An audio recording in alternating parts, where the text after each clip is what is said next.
स्वागत आहे. आज आपण ट्रिग्नोमेट्री या चॅप्टरमधील लास्ट पॉइंट जो आहे ॲप्लिकेशन ऑफ ट्रिग्नोमेट्री, त्रिकोणमितीचा उपयोग काय, हे आपल्याला आजच्या तासिकेमध्ये अभ्यासायचं आहे. काल थोडक्यात उजळणी म्हणून आपण ॲप्लिकेशन ऑफ ट्रिग्नोमेट्रीमध्ये काही बाबी होत्या. यामध्ये पिक्चर्सच्या माध्यमातून या ठिकाणी इमारत, झाड, लाईट हाऊस, टावर असे उंच असणारे काही बाबी दर्शवलेल्या आहेत. आणि या ठिकाणी या बाबींच्या संदर्भामध्ये हाईट आणि डिस्टन्स या मुद्द्याअंतर्गत आपल्याला यांची हाईट किंवा यांच्यामधील अंतर हे फाइंड आउट करण्यासाठी त्रिकोणमितीचा कसा उपयोग होतो ते आपल्याला बघायचं आहे. याच्यामध्ये for the purpose of computation we draw a rough sketch to show the given information. Trees, hills or towers are vertical objects, so we shall represent them in the figure by segment which are perpendicular to ground. आता या ठिकाणी या सर्व ज्या बाबी दिसतात तुमच्या समोर, झाड असेल, इमारत असेल, लाईट हाऊस असेल किंवा टावर असेल, या जमिनीला लंब असतात आणि यांची हाईट किंवा यांच्यामधील अंतर जर आपल्याला काउंट करायचं असेल तर त्यासाठी आपण प्रत्यक्ष त्यांच्या आकृतीचा उपयोग न करता आपण त्यांना एका लाईन सेगमेंटच्या माध्यमातून रफ स्केचच्या मदतीनं आपण त्याला दर्शवत असतो. आणि या ठिकाणी we will not consider height of observer and we shall normally regard observer's line of vision to be parallel to horizontal line. या ठिकाणी समजा जर आपल्याला एखाद्या टावरकडे बघायचं आहे, या फोर्थ डायग्राम मध्ये टावर आहे, या टावरच्या टॉपकडे बघायचं आहे, तर त्याची हाईट मेजर करत असताना आपण आता जो ऑब्झर्वर आहे त्याची हाईट किती आहे त्या हाईटचा विचार करायचा नाही. त्याची लाईन ऑफ व्हिजन जी आहे, म्हणजे एखादा व्यक्ती समोर उभा राहिल्यानंतर जी हॉरिझॉन्टल लाईन आहे, दृष्टिरेषा, ती गृहीत धरूनच आपल्याला सर्व काही कॅल्क्युलेशन हे करायचे आहेत. तर या ठिकाणी काही term, let us study few related terms. आता हाईट अँड डिस्टन्स किंवा application of trigonometric identities, trigonometry यामध्ये महत्त्वाचे जे काही टर्म्स आहेत, रिलेटेड टर्म्स, या रिलेटेड टर्म्सचा आपण या ठिकाणी विचार करणार आहोत. फर्स्ट आहे लाईन ऑफ व्हिजन, दृष्टिरेषा. दृष्टिरेषा कशाला म्हणायचंय तर या ठिकाणी एक फिगर आहे. या फिगरचं जर ऑब्झर्वेशन आपण केलं तर हा व्यक्ती पतंगाकडे पाहतोय, म्हणजे त्याची नजर ही बरोबर पतंगाच्या दिशेने आहे. म्हणजे ए या पोझिशन मध्ये जर व्यक्ती असेल तर तो बी या पतंगाकडे पाहण्यासाठी ए बी या लाईनच्या माध्यमातून पाहत असतो. आणि ही जी ए बी आहे हिलाच लाईन ऑफ व्हिजन असं म्हणतात. याला काय म्हणायचंय? Line of vision. Line of vision याला थोडक्यात डिफाईन केलेलं आहे. If the observer is standing at the location A looking at an object B, then the line AB is called line of the vision. म्हणजे ए या ठिकाणी जर observer असेल आणि बी या ठिकाणी एखादी वस्तू असेल किंवा बाब असेल, ते आता या ठिकाणी पतंग हा हॉरिझॉन्टल लाईनच्या वरच्या बाजूला आहे, पण आपल्याला लाईन ऑफ व्हिजन, दृष्टिरेषा कशाला म्हणायचंय हे अभ्यासायचं आहे. तर ए पासून बी कडे पाहण्यासाठी जी एक सरळ ए आणि बी या दोन बिंदूतून जाणारी रेषा जी आहे हिलाच लाईन ऑफ व्हिजन किंवा दृष्टिरेषा मराठीमध्ये असं संबोधायचं आहे. पहिली टर्म जी आहे याच्यामध्ये रिलेटेड टर्म ॲप्लिकेशन ऑफ ट्रिग्नोमेट्रीमध्ये ती आहे म्हणजेच लाईन ऑफ व्हिजन. त्याच्यानंतर नेक्स्ट टर्म जी आहे ती म्हणजे अँगल ऑफ एलिव्हेशन. आता अँगल ऑफ एलिव्हेशन कशाला म्हणायचंय? परत तीच डायग्राम आपण तेच उदाहरण या ठिकाणी समोर विचारात घेऊ. या ठिकाणी हा व्यक्ती पतंग उडवतोय आणि त्याची नजर ही पतंगाच्या दिशेने आहे. म्हणजे ए या ठिकाणी, म्हणजे ही जी रेषा दर्शवलेली आहे तुम्हाला पिक्चरमध्ये, तर ही सरळ तो जर समांतर म्हणजे सरळ स्टँड केलं त्यानं आणि जर सरळ एका रेषेमध्ये जर बघितले ते ना, तर ही त्याची दृष्टी रेषा असेल म्हणजेच हॉरिझॉन्टल लाईन असेल. एएम ही काय असेल त्याची हॉरिझॉन्टल लाईन. परंतु या पतंगाकडे पाहण्यासाठी त्याला काय करावं लागतं?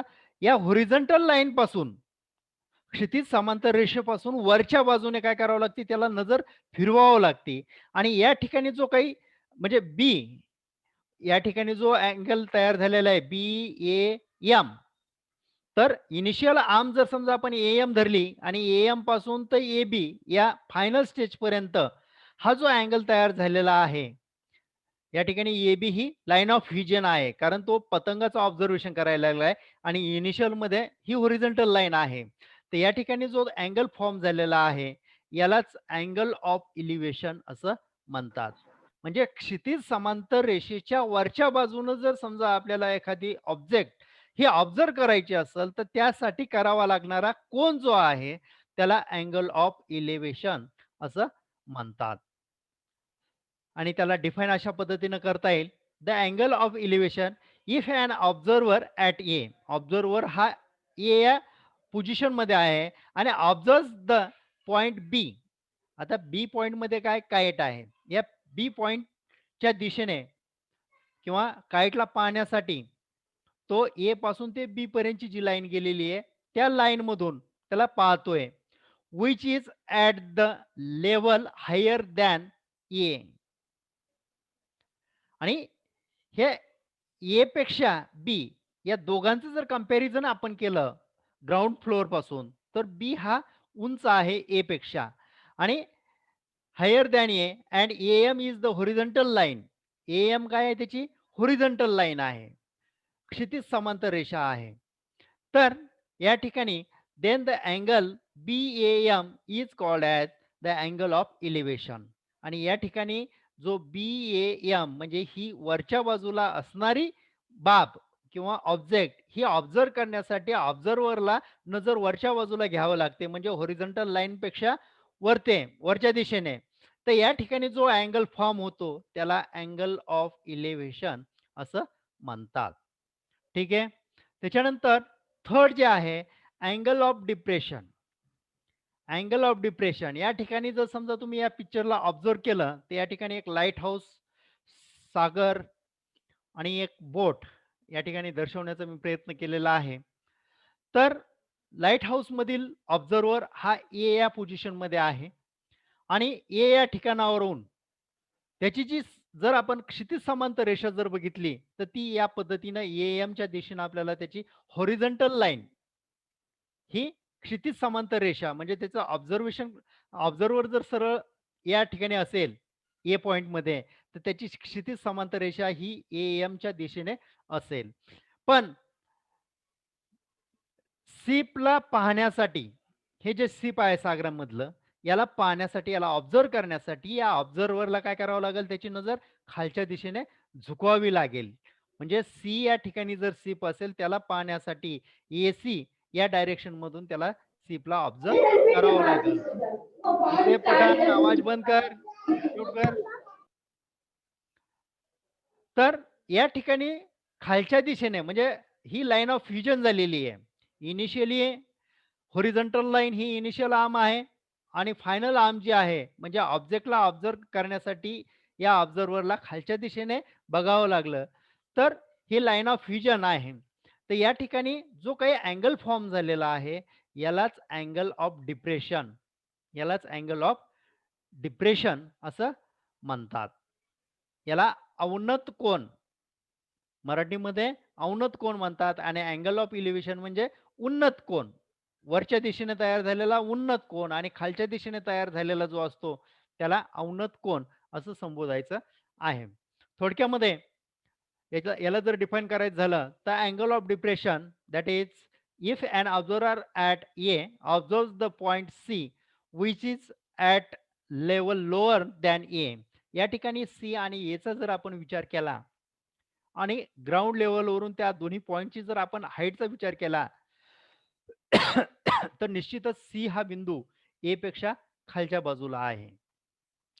And AM is the horizontal line, then angle MAC is called as the angle of depression.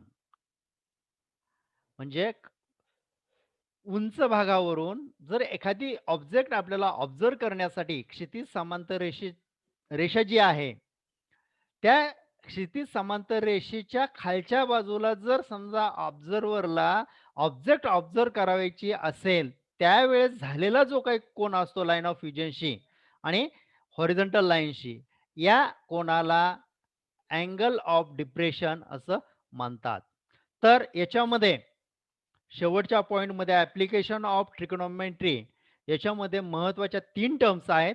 एक म्हणजे line of vision, second line of elevation आणि थर्ड अँगल ऑफ सेकंड जो आहे तो अँगल ऑफ एलिव्हेशन आणि थर्ड जो आहे तो अँगल ऑफ डिप्रेशन. या 3 बाबी अतिशय महत्त्वाच्या आहेत करायच्या आहेत. या ठिकाणी परत एकदा रिमेंबर धिस या मुद्द्याअंतर्गत when we see above the horizontal line the angle formed is the angle of elevation. ज्यावेळेस एखादी ऑब्जेक्ट आपल्याला ऑब्झर्व करण्यासाठी हॉरिझॉन्टल लाईनच्या वरच्या दिशेने आपल्याला पाहावे लागते, त्यावेळेस जो अँगल फॉर्म झालेला असतो तो अँगल म्हणजेच अँगल ऑफ इलिव्हेशन. ठीक आहे. याचं उदाहरण देता येईल का अँगल ऑफ इलिव्हेशनचं? डेली यूज मध्ये आपण काय काय बघतो सर? हा सांगा. सर आपण एखाद्या झाडाकडे बघतो तेव्हा झाडाच्या टोकाकडे. हा, टॉप ऑफ द ट्री. त्याच्यानंतर अवकाशातलं विमान, हेलिकॉप्टर, त्याच्यानंतर काईट किंवा एखादी उंच टावर असेल तर त्या टावरच्या लाइटिंगकडे आपण ऑब्झर्व करत असतो. त्यावेळेस हा अँगल ऑफ इलिव्हेशन हा तयार झालेला आपल्याला दिसून येतो. रात्रीच्या वेळेस मूनला पाहण्यासाठी किंवा स्टार्स ऑब्झर्व करण्यासाठी सुद्धा जो काही अँगल फॉर्म झालेला असतो तो म्हणजेच अँगल ऑफ इलिव्हेशन. ठीक आहे. त्याच्यानंतर when we see below the horizontal line, जर हॉरिझॉन्टल लाईनच्या खालच्या दिशेने जर आपण एखादी ऑब्जेक्ट ऑब्झर्व करण्यासाठी पाहिलं, the angle form is the angle of depression. म्हणजे हॉरिझॉन्टल लाईनच्या खालच्या दिशेने एखादी ऑब्जेक्ट ऑब्झर्व करण्यासाठी आपण पाहिलं, त्यावेळेस तयार झालेला जो कोन असतो त्याला अँगल ऑफ डिप्रेशन असं म्हणतात. याचं उदाहरण देता येईल का? पायाच्या बोटाकडे बघणे. पायाच्या बोटाकडे बघणे. आणखी? सर बाल्कनी मधून खाली बघणे. हा, बाल्कनी मधून रोडवरील व्हेकल्स वगैरे ऑब्झर्व करणे. आणखी? बरेचसे उदाहरण आहेत ना. रस्त्यानं चलत असताना दगडगोटे रस्त्यातले बघणे किंवा वाट बघणे.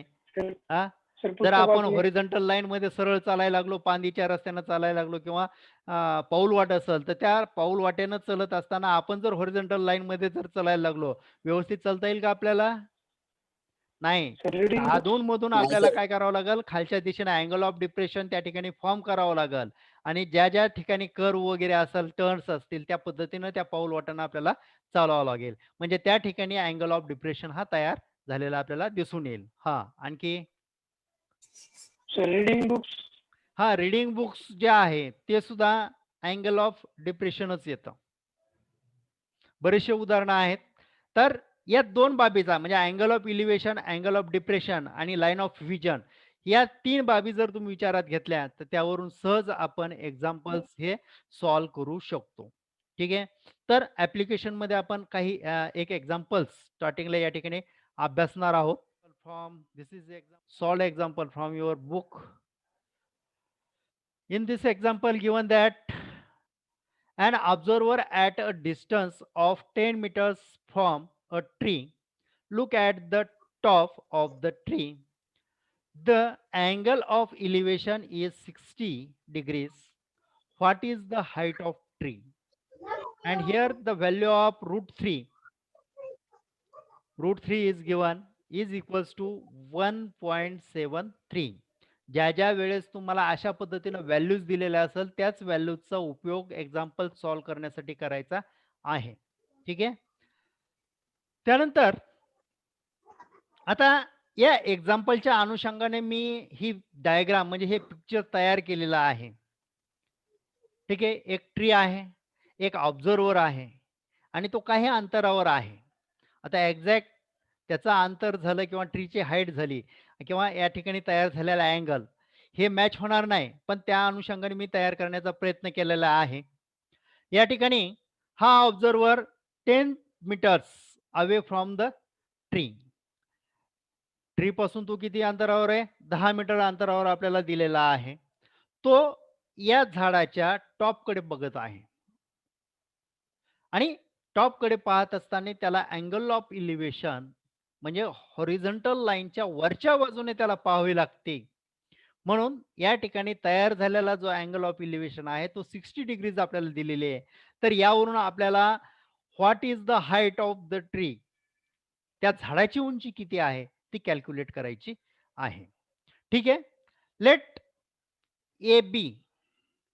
आता या ठिकाणी आपल्याला रफ स्केच करायला सांगितलेलं आहे. प्रत्यक्ष आपण असे झाडं किंवा व्यक्ती ऑब्झर्वर दर्शवू शकत नाही. मी तुम्हाला स्टार्टिंगलाच सांगितलेलं आहे की याचा त्रिकोणमितीचा उपयोग करत असताना आपल्याला रफ स्केच जे करायचे आहे त्यासाठी झाडांची उंची असेल, टॉवर्स असतील, हिल्स असतील हे दर्शवण्यासाठी आपल्याला लाईन सेगमेंट या उपयोगात आणावं लागणार आहे आणि या लाईन सेगमेंट्स ह्या ग्राउंडला कशा असतात? परपेंडिक्युलर असतात. ठीक आहे. So here AB denotes the tree. So in figure AB that is equals to H is equals to height of tree जी आपल्याला कॅल्क्युलेट करायची आहे. त्याच्यानंतर व्यक्ती हा झाडाच्या खोडापासून, आता झाडाच्या या साइड पासून तर आपण त्याच्यातील अंतर घेऊ शकत नाही. परपेंडिक्युलर जो ड्रॉ केलेला आहे आपण या पद्धतीनं, तर बी पासून त्याचं अंतर जे आहे BC is the distance of observer and tree. ठीक आहे. तर याच्याकडे पाहण्या हे जे अंतर आहे हे 10 मीटर्स आहे. BC is equals to 10 meters distance of observer from the tree. ऑब्झर्वरचं झाडापासूनचं अंतर हे 10 मीटर्स आहे. त्याच्यानंतर या झाडाच्या बुंद्याकडे पाहण्यासाठी आता तुम्ही म्हणाल सर या ठिकाणी तुम्ही सी पॉइंट मध्ये अँगल केलेला आहे. या ठिकाणी या ऑब्झर्वरचे हाईट कन्सिडर करायची नाही. ठीक आहे. तो सुद्धा मुद्दा मी सुरुवातीच्या याच्यामध्येच घेतलेला आहे. पण या ठिकाणी जो तयार झालेला अँगल जो दिलेला आहे आपल्याला अँगल सी म्हणजेच ACB हा जो अँगल दिलेला आहे angle of elevation that is theta and is equals to BCA. This angle BCA that is 60 degrees आपल्याला दिलेला आहे. तर यावरून आपल्याला AB ची हाईट जी आहे म्हणजे रफ स्केच जर केलं तर तुम्हाला या ठिकाणी डिस्प्लेवर दिसल ट्रायंगल ABC. त्याच्यानंतर राईट अँगल ॲट B खून करायची राहिलेली आहे आणि BC डिस्टन्स 10 मीटर दिलेलं आहे आणि अँगल C हा या ठिकाणी दर्शवलेला आहे which is the angle of elevation. So from फिगरचं जर ऑब्झर्वेशन आपण केलं देन टॅन रेशो काय येईल बरं फिगरवरून? टॅन रेशो काय येईल?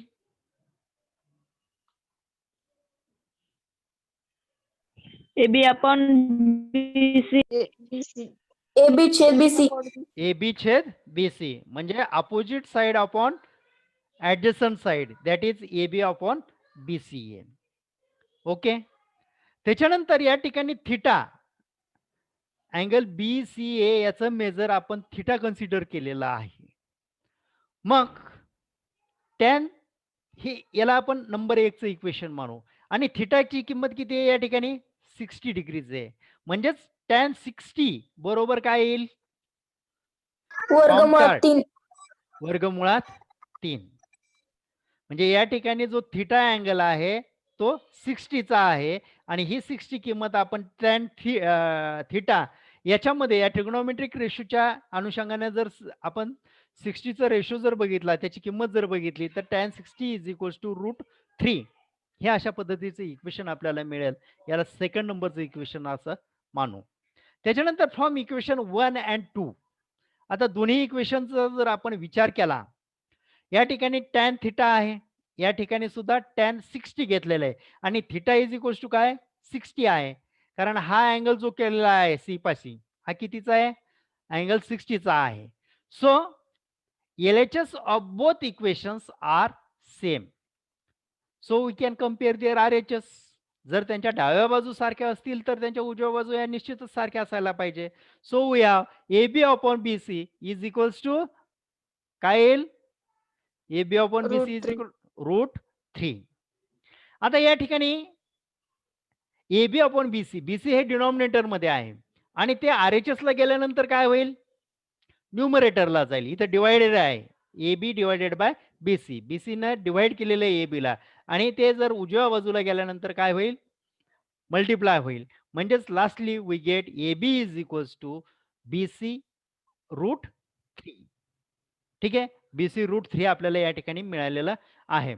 But we have given that the value of BC is 10. BC ची व्हॅल्यू किती दिली? बोलू नका, तांबोळे. म्यूट व्हायचंय. BC ची व्हॅल्यू किती दिलेली आहे आपल्याला? 10 मीटर्स दिलेली आहे. ठीक आहे. ही 10 मीटर्स व्हॅल्यू या ठिकाणी सबस्टिट्यूट करायची म्हणजेच आपल्याला या ठिकाणी AB इज इक्वल्स टू 10√3 मिळेल. आणि या ठिकाणी आपल्याला उदाहरणामध्येच √3 ची व्हॅल्यू दिलेली आहे 1.73. ती परत या ठिकाणी काय करायची? सबस्टिट्यूट करायची. म्हणजेच AB is equals to 10 into 1.73. आणि नंतर यांचं जर कॅल्क्युलेशन आपण केलं RHSचं तर lastly we get AB is equals to 17.3 metres. या ठिकाणी जे युनिट दिलेलं आहे that will be the unit of the height of tree. आणि AB is nothing but the height of tree. AB denotes the tree and here length of AB, that is AB is equals to 17.3 meters and hence height of the tree is 17.3 meters. अशा पद्धतीनं आपल्याला या ठिकाणी त्रिकोणमितीचा जे काही गुणोत्तरे आहेत त्रिकोणमितीचा उपयोग करून हाईट अँड डिस्टन्स वरील एक्झाम्पल्स हे सॉल्व्ह करता येतात. पुढील तासामध्ये आणखी आपण एक्झाम्पल्स हे पाहणार आहोत. आज आपण या ठिकाणी थांबू. धन्यवाद.